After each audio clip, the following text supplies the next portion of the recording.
A hospital algorithm flagged the wrong patient as low risk. Care was delayed. The patient died. The investigation that followed took 18 months, involved 4 separate institutions, and ended without a single person being found responsible.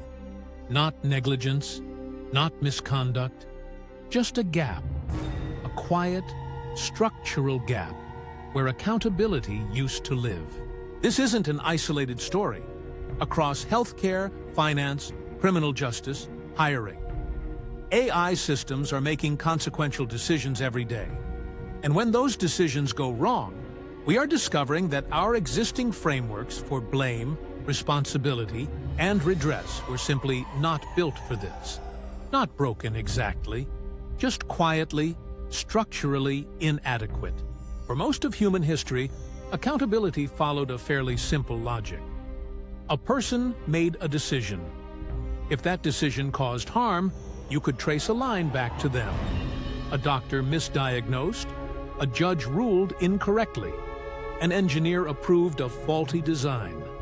The line was sometimes disputed, sometimes blurry, but it existed. There was a someone at the end of it. What's changed isn't just that machines are making decisions, it's how those decisions get made. A modern AI system is the output of thousands of choices.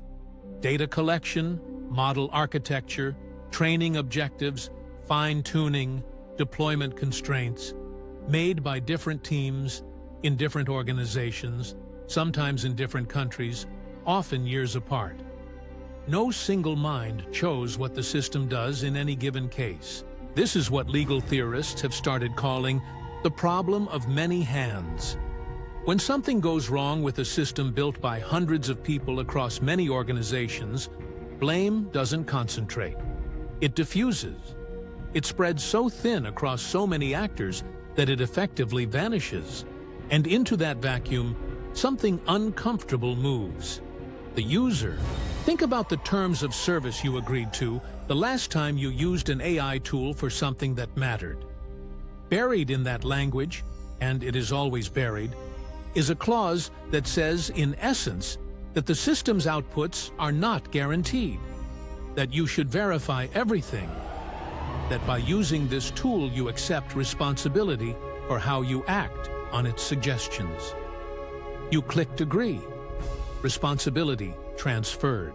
This is a profound, quiet shift in the architecture of accountability.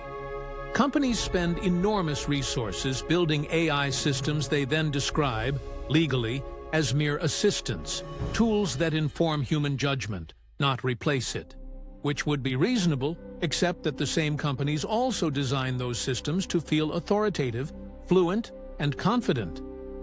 The UI whispers, "Trust me," while the EULA shouts, "Not our problem." The radiologist who uses an AI diagnostic tool and misses a cancer, did she fail? Or did the tool? If the tool was trained on data that underrepresented her patient's demographic, who is responsible for that? The radiologist who trusted it? The hospital that mandated its use? The company that sold it? The team that assembled the training data years ago? Every answer feels simultaneously correct and insufficient. What makes this especially hard is that AI systems often perform better than humans on average, while failing in ways humans wouldn't. They can be reliably good and catastrophically wrong at the same time, depending on whether your case fits the pattern they learned from. The average improvement is real, but you are not the average. And when you're the exception, the accountability gap opens directly beneath you. There's a concept in law called negligence, the failure to take reasonable care. But reasonable care for an AI system is genuinely contested terrain. Is it negligent to deploy a model whose failure modes aren't fully understood? Almost every deployed model today has failure modes that aren't fully understood. By that standard, most of the AI industry would be in constant breach, which is perhaps why the law has been slow to go there.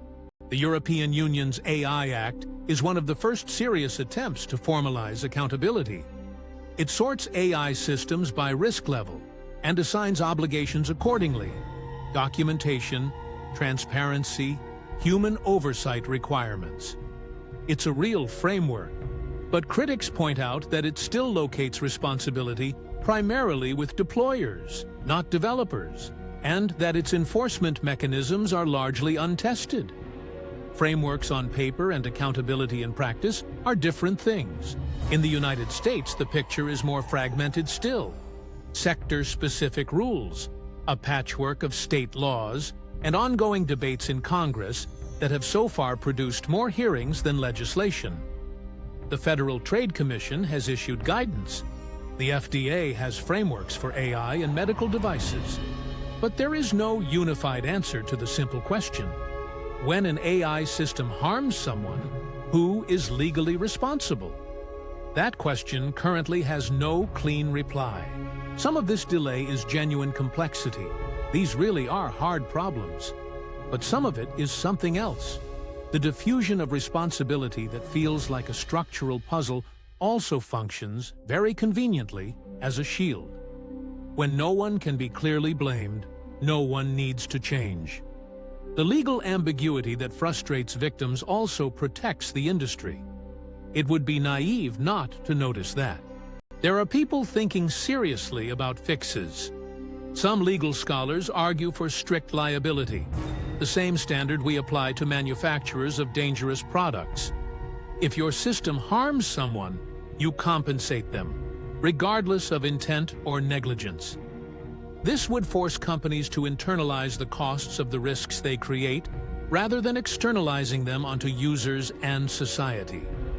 The counter-argument is that it could chill innovation. That debate is live and unresolved. Others argue the real problem is epistemic. We simply don't understand these systems well enough to assign responsibility fairly. They push for mandatory interpretability, the capacity to explain why a model made a specific decision in a specific case. Without that, accountability is just guesswork dressed in formal language. The technical community is making progress here, slowly. But slowly is doing a lot of work in that sentence. And then there's a subtler question that sits beneath all the legal and technical ones. What do we actually want accountability to do? If we want punishment, that points in one direction. If we want compensation for victims, another. If we want systems to improve, possibly a third. These goals overlap but don't align perfectly. A company can be fined without its systems getting safer. A model can be improved without the person already harmed being helped. What seems clearest is this: the people most likely to be harmed by AI errors are not the people with the most power to demand accountability. Patients, benefits, claimants, job applicants, defendants. People whose encounters with AI systems happen not through consumer products they chose, but through institutional decisions made about them. They didn't agree to be subject to the algorithm. They were just already in the system. This is where the quiet shift becomes something we actually need to name. We are moving, gradually and without much public debate, toward a world where institutions and companies gain the efficiency, benefits of automated decisions, while the people those decisions affect absorb the costs of when they go wrong. That is not a law of nature. It is a choice being made, mostly by omission, mostly in legal language, mostly without announcement. The honest place to leave this is not with a solution, because there isn't one yet, and pretending otherwise would be cheap. It's with a sharper sense of the question. When you interact with an AI system, or more likely, when an AI system makes a decision about you, the accountability structure around that moment matters enormously. Right now, that structure is being designed. The design choices are not inevitable, and most of us aren't in the room.